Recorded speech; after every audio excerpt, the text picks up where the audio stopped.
Good morning. My name is Garen. Sorry. It seems like every time I'm doing a video, the dog comes and drinks out of the bowl for 2 minutes.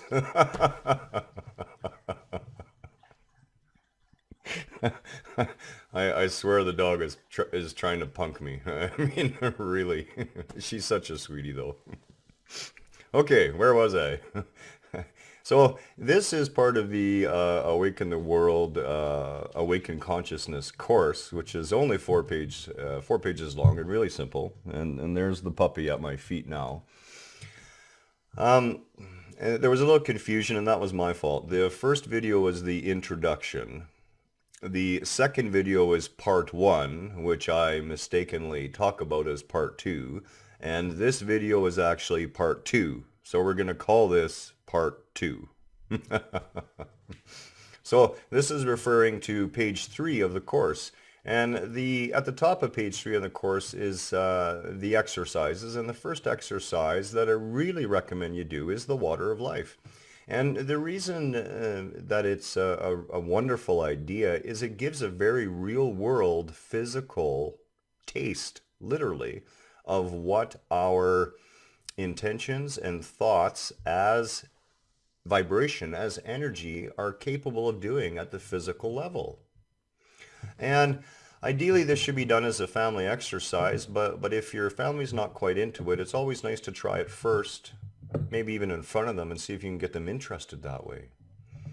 As I said, it offers a very direct physical experience about the power of our thoughts to affect our reality, our physical reality. It's a wise idea to take some fresh glasses, make sure you boil the water, and if you haven't seen the video yet, you can find it in the video archives on Awaken the World page, or you can visit the website, awakentheworld.ca/awakening consciousness exercise, or just go to the blog on the awakentheworld.ca and you'll be able to find it in the list of blog titles. The next part of the page deals with meditation, and this is, after the agreements, this is the second most critical thing. And just before I touch on meditation, I want to quickly finish up on the water of life. The reason it's helpful is oftentimes a lot of what's going on with us is happening subconsciously. And the water of life experiment bypasses that. The subconscious thoughts and feelings that you have about yourself, along with the conscious ones, will all go into the water. And you'll actually be able to take a taste of how you really honestly feel about yourself. And if that taste is off a little bit compared with the control glass, the loved glass, it'll give you some idea of where your own thoughts may be sabotaging your own physical existence. And we can easily work through that. Like I said, this course is done after decades of personal study, of travel. 3 years in Tibet, meditated in caves in India, ashrams, you name it. I've done it. And what I did is I took all of that and threw all of it out and came up with the very core simple steps that all the teachings are really ultimately talking about, and threw it into this one simple program and then gave it out. And the reason being is we all need to wake up. And the more I help you to see the truth of what you are, and the more you use your own power to get into that truth and start to truly shine, we all become these beacons in the darkness. We can't help but win. It's glorious, actually. It's exciting in every way to me. Meditation. Meditation often invokes images, of people locked in pretzel poses or and I teach Iyengar yoga. And I got to tell you, I do not like sitting in a full lotus position for very long. It's too hard on my knees. I've taken too much damage. So I want you to throw out the concept that you can't sit comfortably. You can. A chair with your back off the back of the chair and sitting nice and upright, right? Full up. You see the difference in the height? When I kind of slouch down, I'm doing the recording and leaning in towards the mic a little bit, but when you're meditating, you want to have a relaxed but yet erect posture. Your back naturally, yeah, they say the back to be the back straight. The back is not a straight device. Your spine is curved. Allow yourself to be upright and naturally aligned. Don't allow your head to dive forward or look up too much. And initially, it's a great idea to simply look down the eyes, and whatever point your eyes focus on in the distance, just let them rest there. You're not looking there. You're simply letting your eyes rest there. Now, no matter what posture you pick, and at least initially, I advise against lying down. And the only reason I advise against lying down is it can be very easy to simply fall asleep. And when we're meditating is not about falling into unawareness or sleep. Meditating is about maintaining awareness, a calm, easy awareness of everything, without comment, within the mind. Now, that's not going to happen at first. And you know what? That's okay. Personally, I've been meditating for well over 20 years now. And I still, on occasion, will get sucked into what I call a thought train. Doesn't happen very often, but it does happen. And that's okay. You just have to catch it, become aware of it, which is a victory in itself. Awareness over unconsciousness. And return to the breath. In the case of this particular meditation and for the sake of the course, I really do recommend a mantra to start. And, when we say the word mantra, a lot of people are like, okay, some Eastern philosophy sort of thing, I'm not really interested. Gandhi, his mantra was Ram, which translates to God. So he would simply just intone in his mind over and over again, Ram, Ram, with every breath. The purpose of the mantra is to help train the mind to one pointed attention. And it's okay if you lose track of the mantra, find yourself lost in thoughts, realize you're lost in thoughts, and come back to the mantra. That is a victory, not a failure. Do not think of meditation in terms of failure or of victories, really, ultimately. Understand that every meditation is a victory of conscious awakening over unconscious sleepwalking, a victory towards consciously creating what you would choose at the highest version of yourself, at your highest thought for yourself, for yourself. I suggest you start with even just 5 minutes in the morning and 10 minutes in the evening. Steadily increase it until you're spending 15 to 20 minutes in the morning and in the evening. If you can find a third session in the day, that's great. It really is. There's no loss to meditating. And believe it or not, when you're meditating, you are still doing something. Meditation actually benefits the entire species.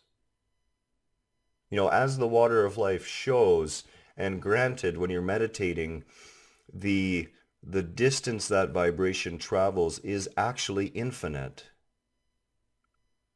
And the effects may appear to be very small, locally around you, or even at a distance. But do not kid yourself. Every minute you spend in contemplative silence, in a state of peace, in a state of awareness of being,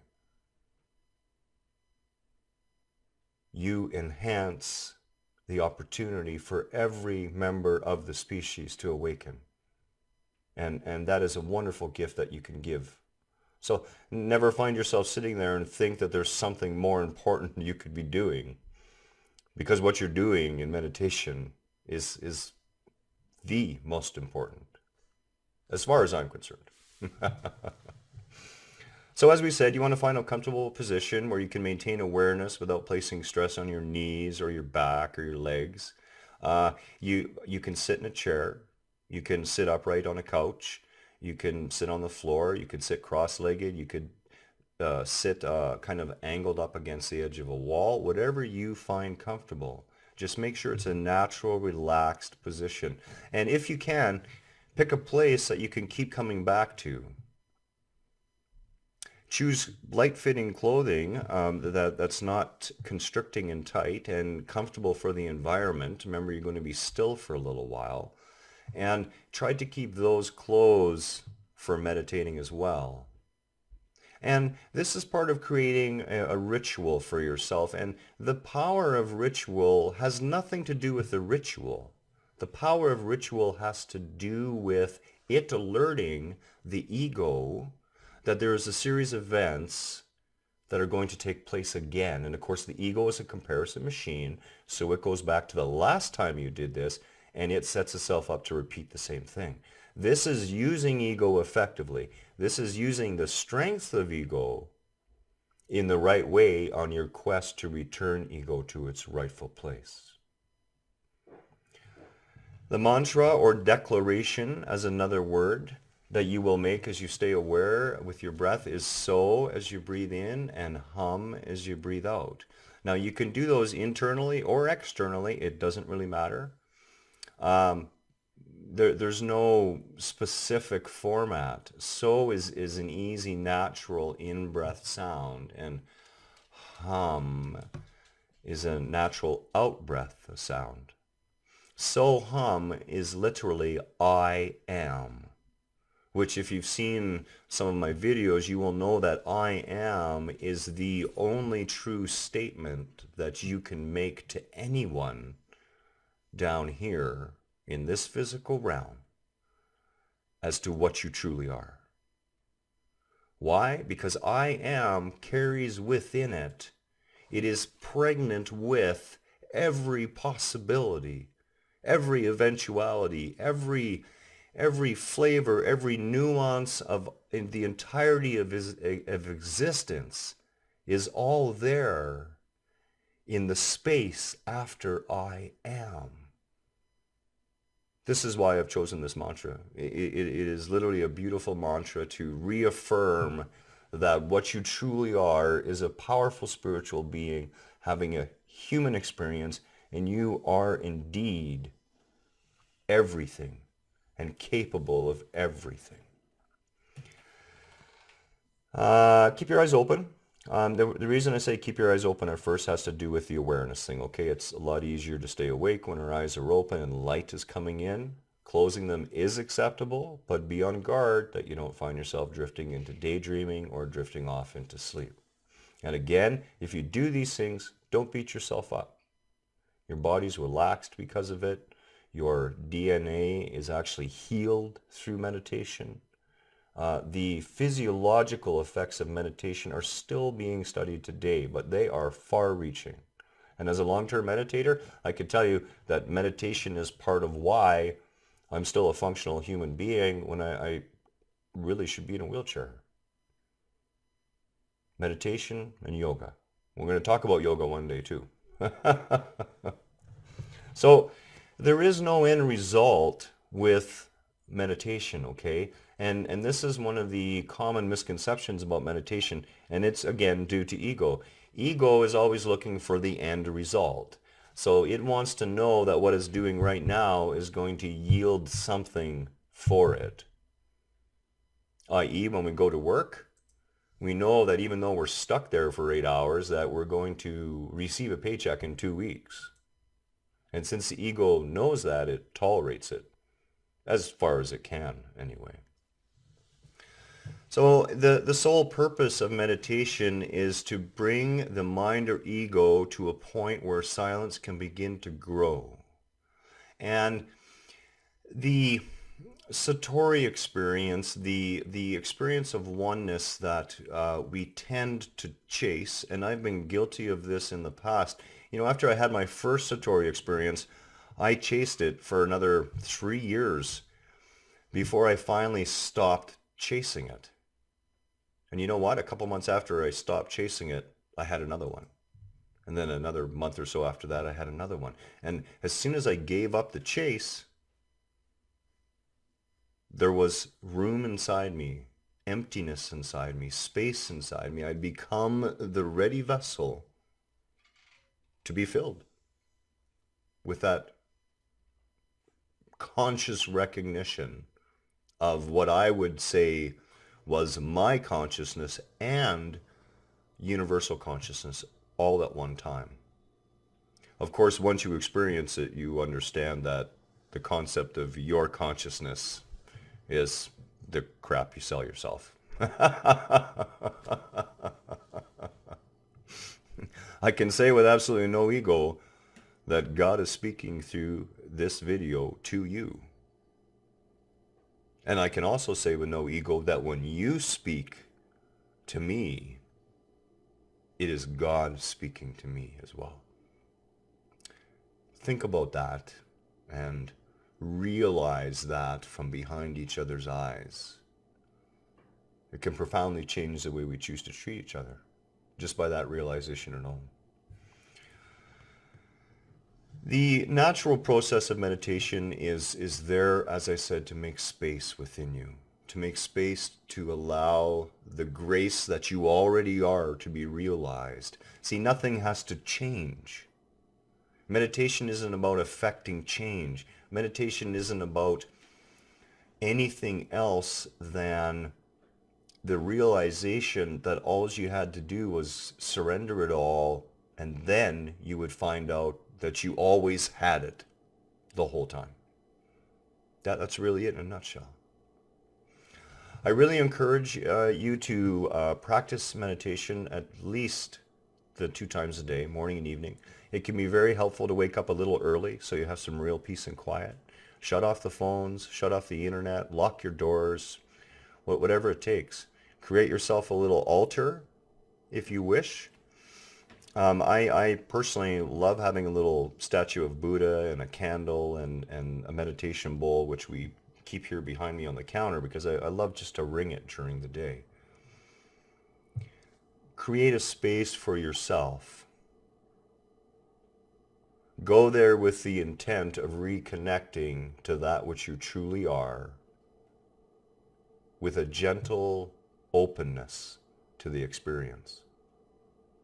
I hope this has been helpful, and this ends the second video, part 2, after the intro and part 1. And this is regarding page 3 in the simple course outline. If there's any questions or anything you feel I could do to make this better in any way, please let us know. And of course, my love to you all, and Kelly's love as well. And Namaste. We'll talk again soon.